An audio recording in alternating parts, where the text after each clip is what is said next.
Hi, everyone. Good morning. Welcome to another live interview session in line with the Education Summit. So, let me just brief on this summit first. It's the International Education Summit for Quality Education 2022, which will be held in Lucknow, India from 28th to 30th October 2022. So, I take this an opportunity to invite all the regional countries and the other countries as well to join in hand with us on this event.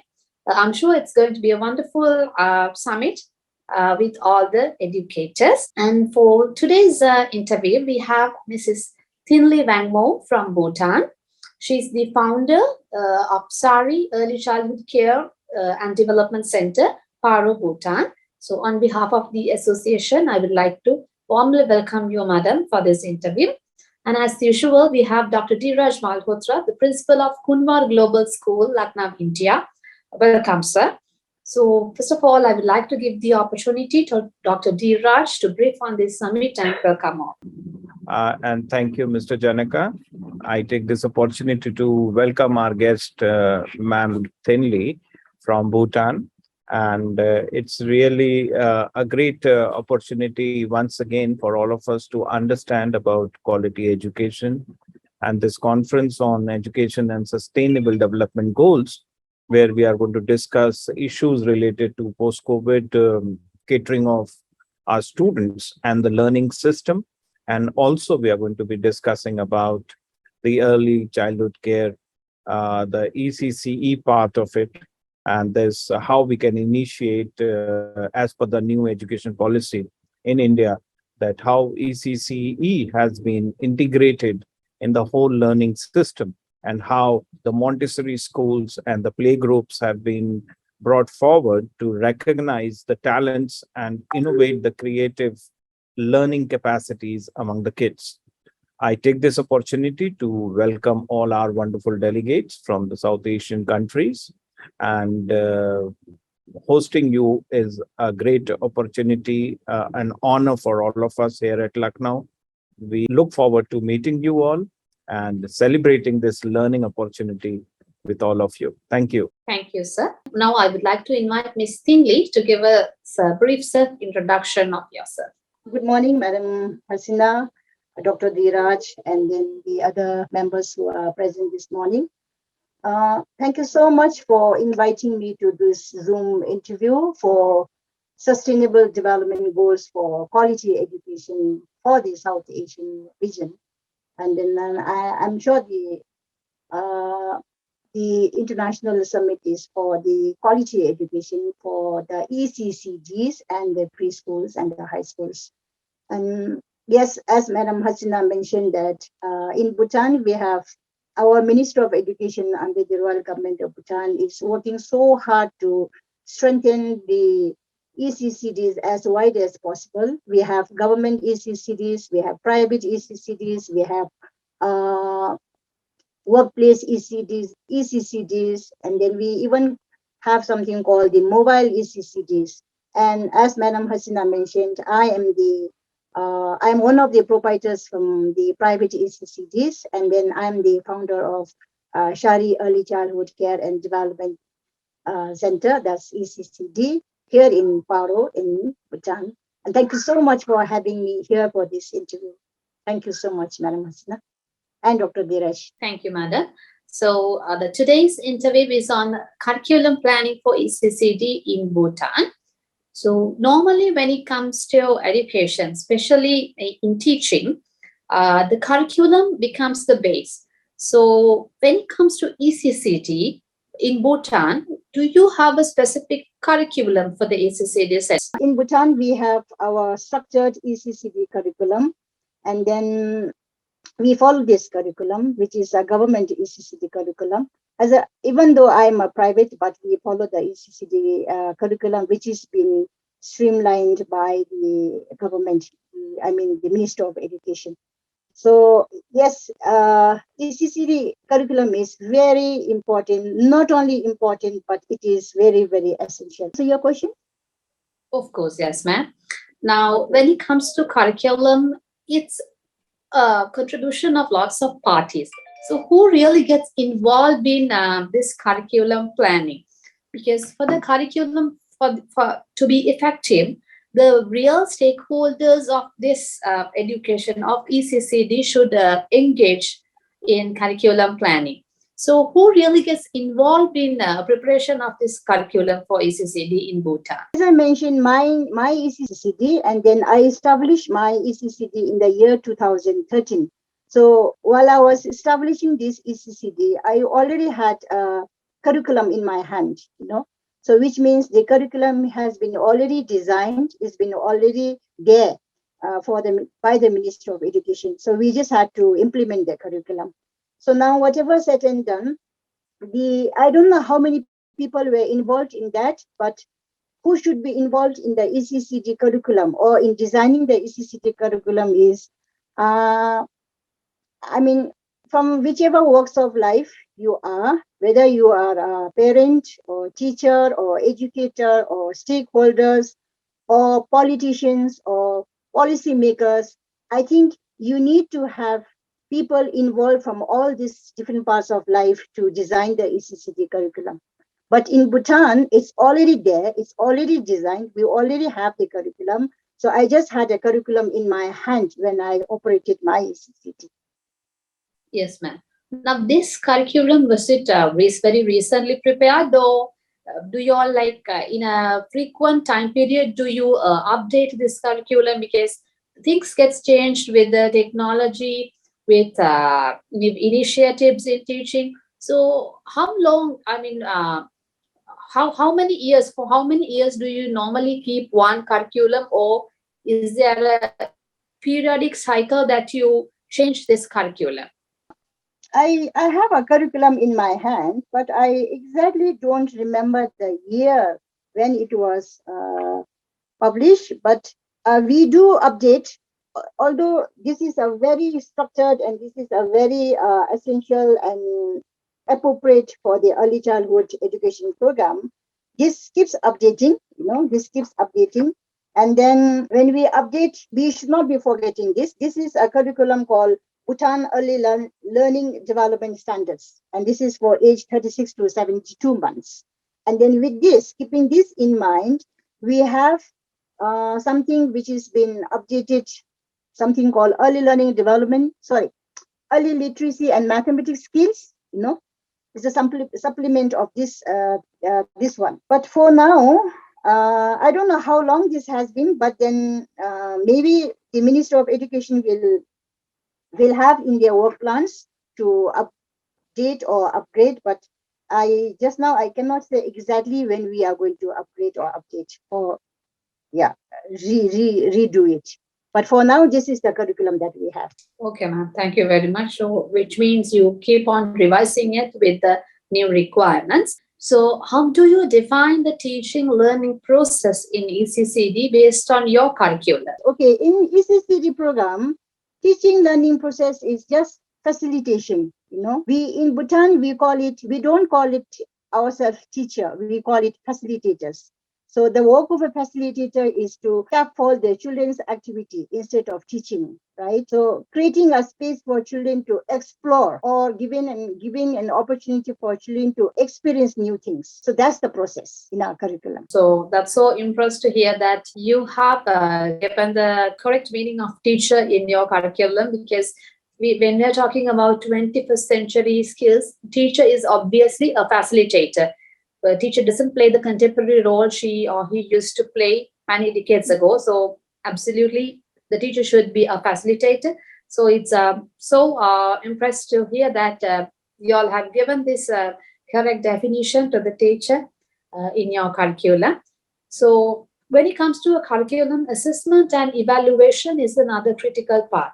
So what's the scope of evaluation and assessment in your curriculum? You're talking about assessment, right? Yes, ma'am. Okay. So yes, assessment is also very essential in our ECCD program, because assessment, in a sense that we are not testing how the child is, we are just focusing on the child's strength, and then we are also focusing on the areas of the improvement for the child. So which means everything or all the activities are done as per the child, as per the child's age, right? And then the assessment is done just to check on the child's strength and basically to focus on the areas of improvement. What are the areas of improvement that the child needs? Because we have certain developmental milestones in the ECCD program, right? So we have to focus on that. So from there, through the assessment, we can find out what a child can do, and then what a child cannot do, and then further plan at how to support the things that he or she cannot do. So I think evaluation and assessment is very important in the ECCD program. Yeah, thank you, ma'am. So a few decades ago, the focus of education was on content knowledge. However, now in the 21st century skills, the priority is for competencies. So because in the summit also, we are focusing on 21st century skills development. So how do you incorporate these 21st century skills in an ECCD curriculum? Because you need to focus on developing the child's competencies, the skills, instead of a content knowledge, a content-based, knowledge-based education system, especially when it comes to ECCD. Thank you for this question. Although these days it is the 21st century technology time or age or whatever, but ECCD program is all about teaching the foundational skills, because early childhood period is the most important period in our human life, right? How a child becomes a better student in the school or a better human being in their later life entirely depends on how the child is brought up during the early childhood period. So therefore, early childhood education program is all about teaching the foundational skills, the moral principles, and the values. And this is the right time to teach children at these things, because 80 to 90% of their brain develops at the early childhood period, right? And then their brain development is connected to all the developmental milestones. So therefore, I do have a respect for the 21st century technology, 21st century thing. But what is important is in the early childhood period, the most important thing is to teach them the foundational skills, the life skills, the values and the principles, so that our children grow with these principles and values, and then they form the habit and they grow with these habits. So for me, in the ECCD, the foundational skills are more important than the 21st century technological skills. Thank you, ma'am. Now, when it comes to a curriculum, to achieve the objectives of a curriculum, it's important that this is understood by all the stakeholders, especially by parents, because you cannot just go a journey only with the teachers when you have the curriculum. The parents should be aware of what are the objectives of the curriculum, how they should support their children in achieving the goals in the curriculum. So how do you communicate this curriculum with parents? How do you link this with parents, teachers, and all the stakeholders to achieve the objectives of this curriculum as a whole? As I mentioned, the ECCD service is an educational activities with a holistic approach to support the developmental milestones of children from age 3 to 5. Now, this holistic approach, what I mean is the guiding principles, the guiding principles in the ECCD program. And we have 3 guiding principles in the ECCD program. Number 1 is the family and the parents support, right? And number 2 is the health and the nutrition. And number 3 is the early learning approaches. Now, parents' participation is very, very important in the early childhood period. So because to educate a child, I think we need to educate our parents, right? So both the parents and the families' participation in the ECCD program is very necessary. And then to educate the parents, I think we need to do a lot of parenting. So parenting and parents' participation in the ECCD program is very, very essential. How is the support from Bhutan parents? You might have a set of educated parents as well as uneducated parents as well. So how do you strike a balance between these two groups of parents, how is their support to their children? Are they really getting involved in the school stuff? Are they really keen on getting to know these things? So what is their interest in Bhutan? What kind of parent group you have?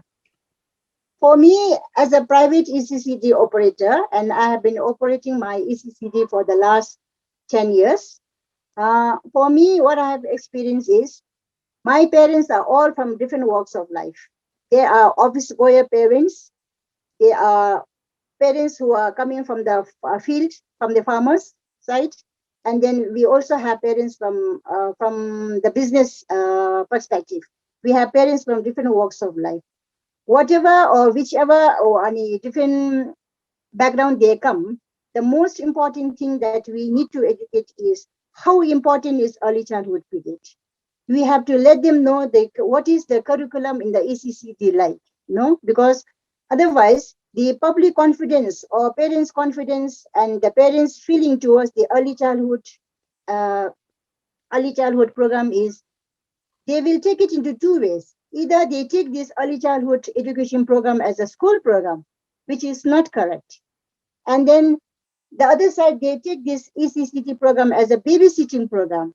This is even not correct because our ECCD program is not even a school program and not even a babysitting program, because we have our own curriculum, which is based on the developmental milestones as per the age of the children. Did I answer your question? Yes, you did, ma'am. Yes. What are the issues or challenges you find with the present curriculum or implementing the curriculum? The issues that I see while implementing this curriculum is, first of all, the teacher or the facilitator who is facilitating this program has to be trained on the curriculum, right? For example, if the teacher is not trained, if the facilitators are not trained, then they will not be able to implement this curriculum properly in the classroom. So whether it is a challenge or not a challenge, but the most thing that we have to keep in mind is all the people or the adults that are working with the children in the ECCD program should be aware of what the curriculum is like, right? And then the next thing is, even we have to disseminate this information about the curriculum. What is it like? How important is early childhood curriculum? We need to share this information to the parents. And then only your ECCD program will be successful. Otherwise, this will be like our long-term issues, like all the ECCD programs will be either like a school program or like a babysitting program. So these are the issues that we need to keep in mind, and then disseminate the information to the parents or stakeholders or policymakers or whoever around us when we are doing this program. Thank you, ma'am. So as an educator, finally, what do you think that we should consider at present when preparing a new curriculum for an ECCD center? First of all, when we are presenting this ECCD curriculum, what we have to keep in mind is we have to keep in mind that ECCD is not a school. ECCD should not be a babysitting center. Whatever happens in the ECCD should happen based on the developmental milestones as per the age. The early learning activities has to be as per the child's age. That's number one. Number two, all the activities in the ECCD program should be age appropriate. Age appropriate. Even the learning materials has to be age appropriate. The tools, our tools are the toys. So the toys has to be age appropriate toys. And then the other thing that we have to keep in mind is we cannot operate ECCD wherever you want, wherever you like. We have to have a conducive learning environment for the children because safety is concerned. The security and safety is concerned there, right? So the conducive learning environment has to be there. And then the other, again, most important thing is the teachers. The teachers has to be trained, oriented with the curriculum, should have loving and nurturing care for the children. Otherwise, every human being or every adult cannot become an ECCD teacher or ECCD educator, right? And then we should also keep in mind that the inclusive learning programs for the children with special needs has to be taken care when we implement our ECCD curriculum. In the name of inclusion, there should not be any exclusion for the children with the special needs, because every child is supposed to be treated equally. So all these things, all these factors, all these components has to be kept in mind while framing or preparing for the new curriculum. Thank you, madam. Thank you, ma'am. With that, we've come to an end of today's interview. So, on behalf of the Sahi Association, I would like to thank you, madam, for committing your time, for your preparation, and for sharing your knowledge and experience as an educator. Because we had very few interviews with Bhutan, and we really appreciate your participation. Thank you very much, ma'am. And last but not least, I would like to remind you all about this summit. It's the International Education Summit for Quality Education, which will be held from 28th to 30th October 2022 in Lucknow, India. So if possible, please join in hand with us for this summit. We have educators joining from the regional countries.